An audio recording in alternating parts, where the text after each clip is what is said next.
Well, God wants us all to be courageous because He knows we'll face times in life and situations and circumstances that it takes more than just a desire. It takes courage. Many people operate on the basis of fear, on the basis of what other people think. We as believers should operate on the basis of courage. Courage to say no when we ought to say no. Courage to say yes when we should say yes. So what kind of courage do you have? Is yours sort of floating between depending on the situation? Or do you know the difference between right and wrong for your life? And you've made up your mind. Do we sit down and let change just happen to us? Or are we just watching change happening around us? Or are we aware that change is happening within us? Or are we going to be those proactive people who make sure that we affect what happens to us?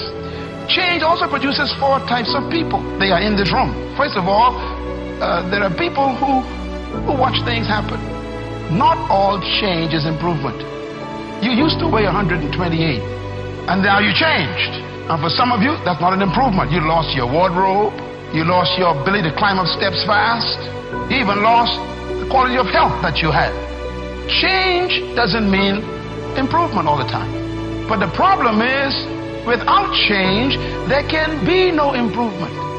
So you have to decide what to do with change. Change will happen, and if you are not careful, it could be destructive.